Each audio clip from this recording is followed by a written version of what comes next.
I was able to reverse my journey back. That when I was in Nigeria, what am I doing? Then when I was in Nigeria, I was working in the correction department. I worked in that department for 3 years before I moved to the United States. Like, is your wife aware of this? I'm like, yes, she's aware. I've been thinking this has been going on for the past couple of months. The only thing he said, meaning as a pastor, that's our obligation to you is just to be praying for you. But I applied, I did everything, all the dots, everything. But after everything, I was told that I'm not being hired. About this right now, we have a lot. We have a Capitol Police, we have the US, we have a Park Police, we have a Metro Police, we have a Transit Police, we have different kind of police.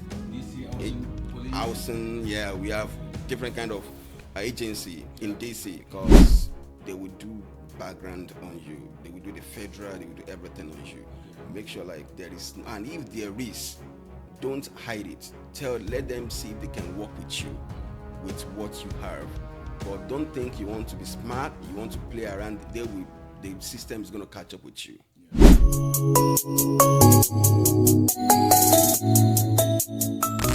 Hello, welcome to another edition of Royal Talk. I'm your host, one and only Royal Master Phone Show, Timothy. First, I want to thank every one of you that's been watching our program and liking our program, commenting on it. Keep doing it. We will love you so much for doing what you're doing. Also, I want to say this. I can always tell you every time we come on this show, we always do four things. We want to do what's trending out there. We also want to talk about business. We want to talk about professions, and more importantly, we want to talk about love issues. And let me also expand on that issue because I know a lot of want to really find out what really is it about love issue we want to talk about. All right. Now we find out most often that most of our immigrants don't create time to find love. They don't have time. They work 18, 20, 24 hours if they have to. By so doing, they can't really find that true love they always desired for. So what we want to do on the Royal Chart is to see if we can match you up with the right candidate, the right lover, the soulmate of your dreams, so that you don't have to go home and do that cherry picking that you always do all the time. Anyway, call us, go on the comment line, and if you want to talk to us, go to the Royal Chat 2003 gmail.com and send us a message. Today, we have a special guest with us, a wonderful guest, a nice young man, a professional young man. He is a police officer by profession, and we're going to welcome him to our show today. Thank you. Stay tuned.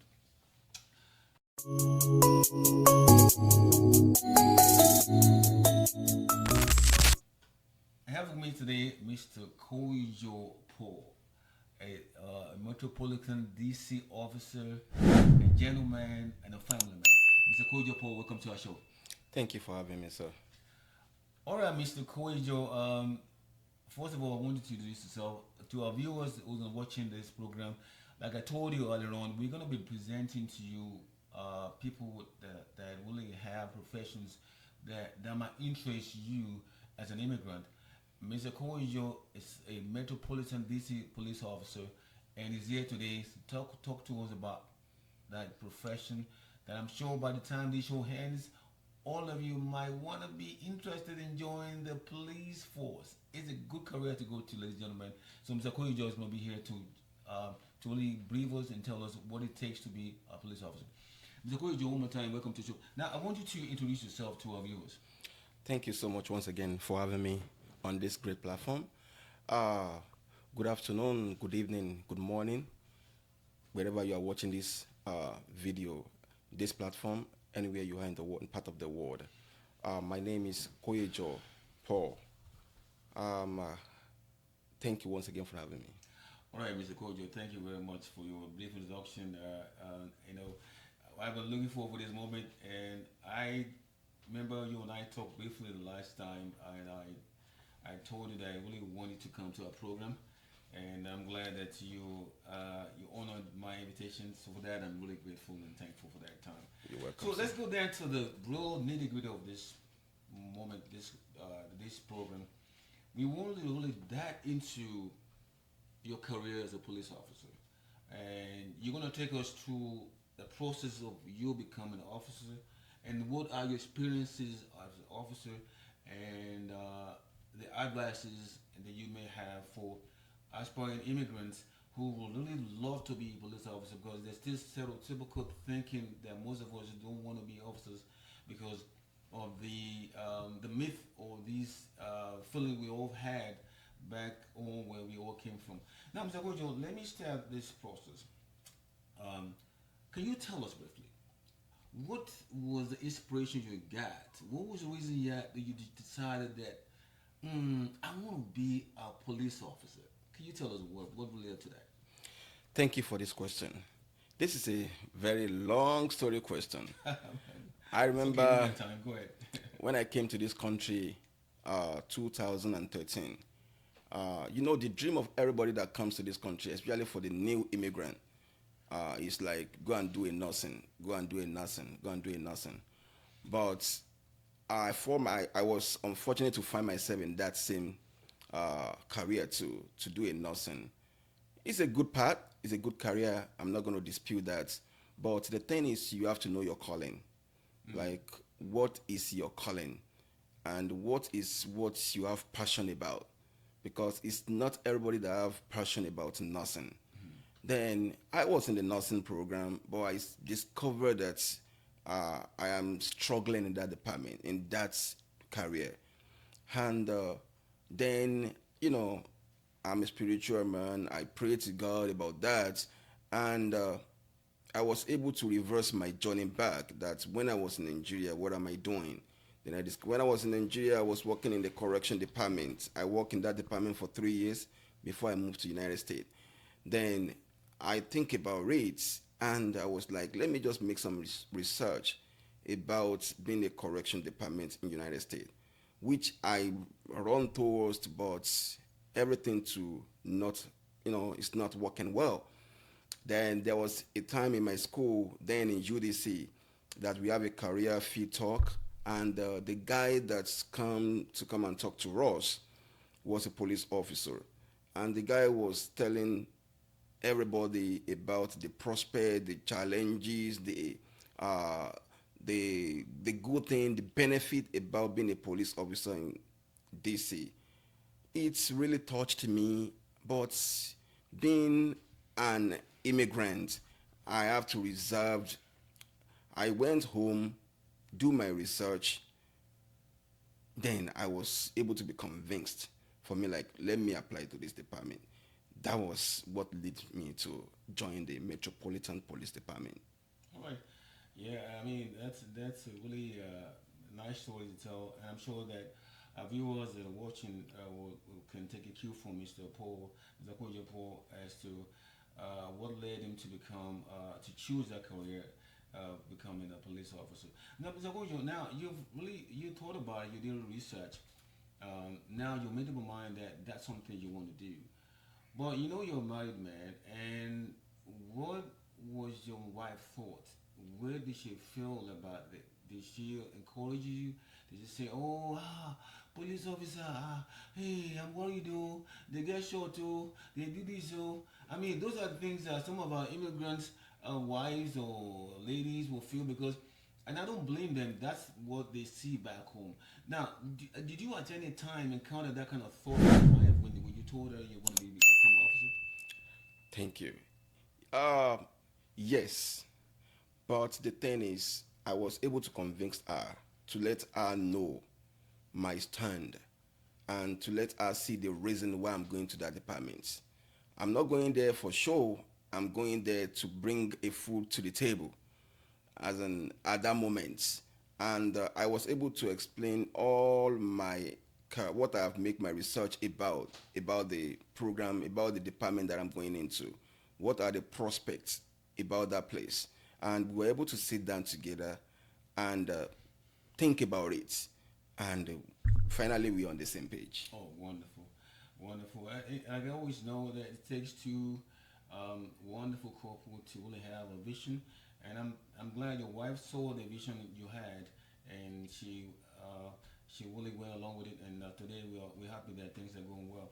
Now, in most cases, most of us that grew up in Africa, and most of us that have opportunity to become to have a parents, these are decision making moments that you want to get your parents involved, and thankfully you still have your mom and dad.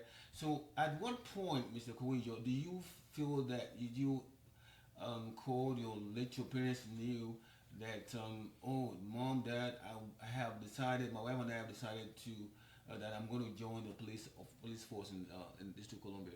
At what point did you contacted your dad and mom to let them know that? Thank you so much for that question. Uh, I called my dad and my mom when they gave me the appointment because I know that they might be scared about it because they don't know much about it, the way it runs in United States.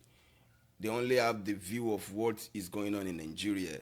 That is, they can only talk about that based on what the experience they have in Nigeria. But when I got my appointment, I called them. I told them that this is what I'm going to be doing starting from next month.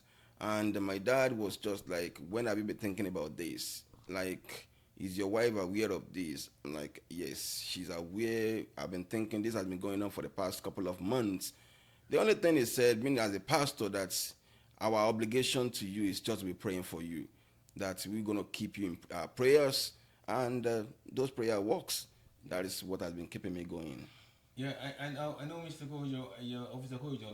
Let me take it back, Officer Kojo, because I don't want to call him Mr. Officer Kojo. Now, I know you're a very spiritual person, and that also plays a role in your decision making. I know that, right? So, at what point after you made up your mind, or before you made up your mind about joining the police force, at what point did you have a spiritual encounter that really convinced you that this is what you have to do? This is something that it's a calling. What point do you felt that you had an encounter, that spiritual encounter with God, to let you know that? Thank you so much. When I came to, I said it earlier on that when I came to this country and I want to join the correction department, that was my goal. And one thing about me, everybody have to know the way God works with him. The way I discovered that things God works with me was I never struggle in choosing career. If it is God's will, I know that God will make it work out for me. I never struggle. When I applied for the correction, I know a lot of my friends then that they were able to get a job cheap at the tip of their hands. But I applied, I did everything, I did everything, all the dots, everything. But after everything, I was told that I'm not being hired. I asked them why. They said nobody's going to tell me the reason. Then it's a little bit depressing, but I summoned my courage that this is not where God want me to be. And when I put in for the MPD, Metropolitan Police Department, everything just went smoothly with no any hitch. Wow. I was just able to go, every of my paperwork that I was dropping was just acceptable, did all my exams, everything was just like going smooth. I know this is where God want me to be. And I find myself in that career. Yeah, I can tell you, Mr. Officer Kojo, nothing that you put God force that will never succeed. It will always Yes. work eventually. And to all of you who is watching today, please note that everything you do, put God force in all you do, and you will special the spiritual, the success that is guaranteed in life. Now, Mr. Officer Kojo, we're going to move to the next part of this question because I did my research and I found that in the DC, which is the federal capital city of United States, there are nine law enforcement agencies in DC, and of course you reside in you reside in PG County, and so why did you choose MPD? Why not Amtrak Police, Metropolitan? I mean Metro Police, Transit Police. I mean I can name all these police for these enforcement agencies in DC. But why choose MPD? Is it because the guy came to you, or just something that just felt like this is the right way to go? Yes, thank you so much for that. That is a very good question. While I was doing my research, I said that the person that came to talk to us was not even Metropolitan Police officer. It was a community college police officer, because we have all the colleges have their own police officer, but they are just attached into the Metropolitan Police Department in DC. Yes, they have thousands, tons of like agencies. Not only, I'm not talking now in DC, I'm talking about in the whole country. Now, talking about DC right now, we have a lot. We have a Capitol Police, we have the US, we have a Park Police, we have a Metro Police, we have a Transit Police, we have different kind of police. Yo, DC housing police. Housing, yeah, we have different kind of agency in DC. But what makes me to stick with Metropolitan Police Department was when I look about the prospect. I look about, you don't think about what is right now. You think about afterward. I look about the retirement. What are the benefits that is attached to this? What are the outcome of it? If I want to stay with this, how many years am I going to be able to spend with them? Like if I chose not to spend this amount, what is the penalty regarding to it? When I sum everything together, then I was like, okay, I believe this is my field. Let me pick this one. This has all the benefit I'm looking forward to. Officer Gojo, I must tell you, you made the right choice because DC definitely needs you, and we that your friends, family friends, we really appreciate that you work for DC Police Department. Now we have gone to the stage, we have passed the stage of you now choosing the career to be a law enforcement officer. Now, for the sake of people listening to us, okay, can you tell us the process it took from the application to the acceptance? What do you need to do for you to go through the process of getting the acceptance? If you can tell us, sir. Thank you. When I joined the department, it wasn't like easy the way it is right now. Because when I joined, then we are looking for job, but now is the department that are looking for people to come and work right now. Because right now, for anybody that wants to join the department, they are paying them 25,000 to sign for signing bonus. Wow. Right now. But when I joined, I wasn't paid nothing to join the department. Wow. I begged to apply. That is the way it happens then. But now it's like they're paying them to come and join the department right now. And what's the requirement to join the department? Number one is to have at least 60 hours of credits. 60 hours of credits. Before, when I joined, you have to be a citizen. But now they bring the kid, they lower the kid right now. If you have your green card, they can still hire you. But before, you have to be a U.S. citizen. But now, if you have a green card, they will still hire you. They will hire you and process your citizenship for you. Oh, wonderful. But the major one is just have to have your 60 hours of credit and make sure like you have a clean record. You have a clean record. Well, you now I need to expand on that. What do you mean by clean record?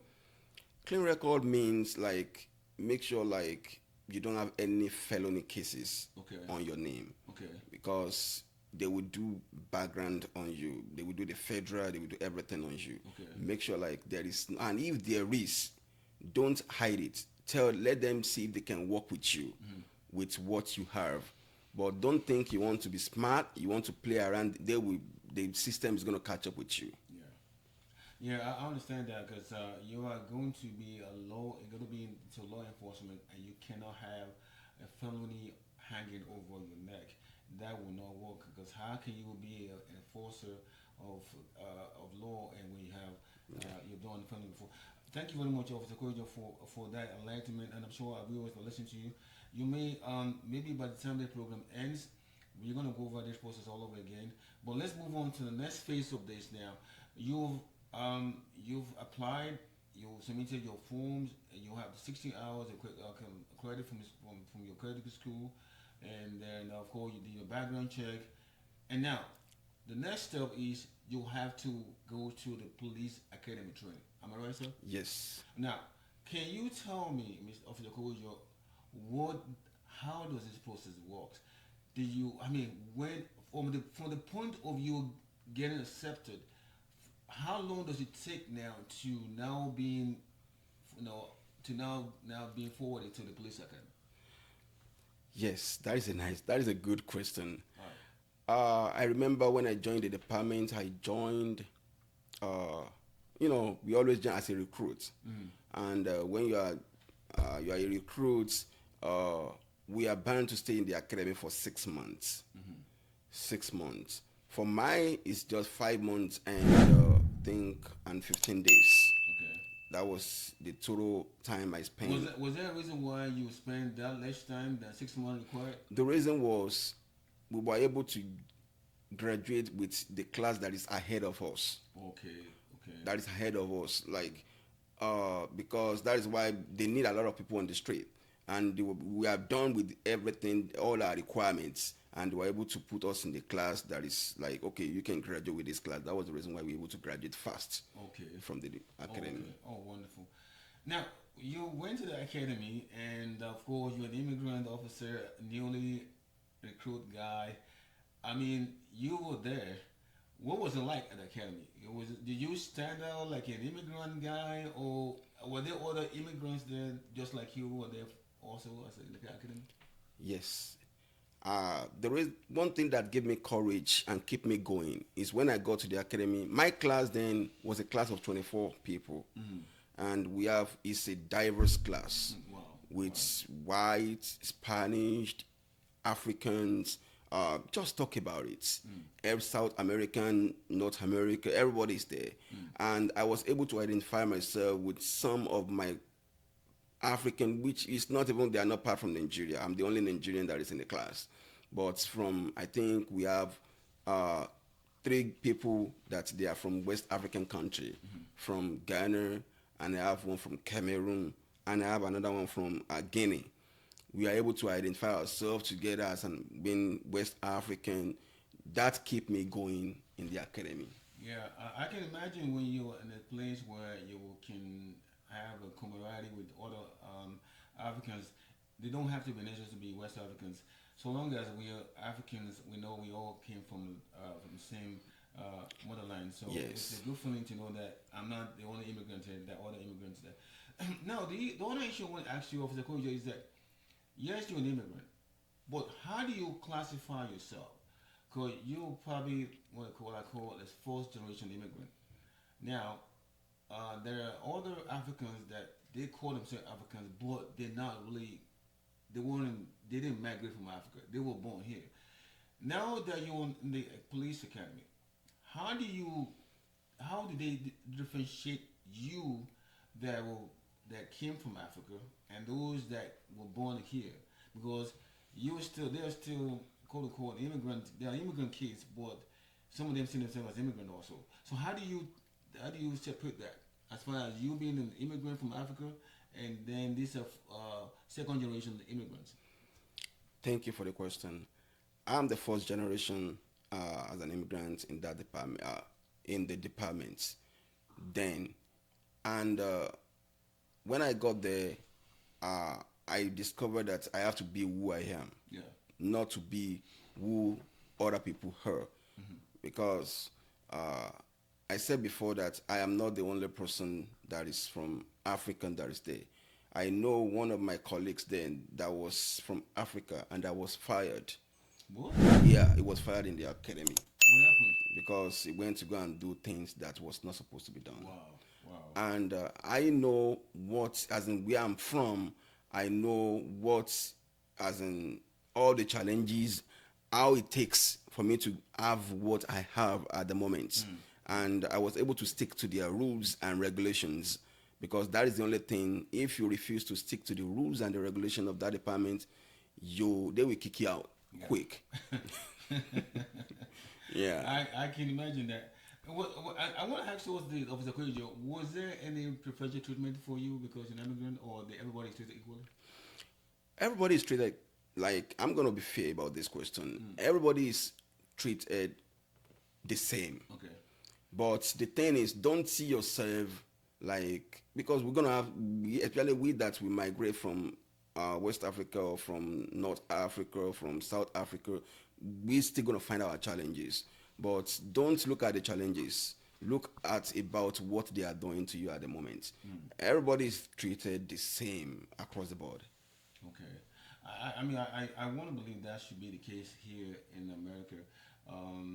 There's no favoritism. Everybody's the same so long as you conformity with the rules and regulations of the academy, Yes. you wouldn't have any problem at all. Officer Gojo, we're going to move to the next phase of this interview, and that will be after which we take a short break, and we'll come back, and we're going to talk about community influence in your life, and we're going to talk about challenges that you face while you get on the street, become a certified officer of the MPD, and then you're gonna also advise some of our listeners and as to how, of course, you already told us initially what it took for you to get there, but by venture there, I didn't listen to you at the beginning of our interview. You're gonna help us go over this again, excuse me, and tell our folks what it takes or what it took you to become an MPD officer. So let's take a couple of break, and then we'll be right back.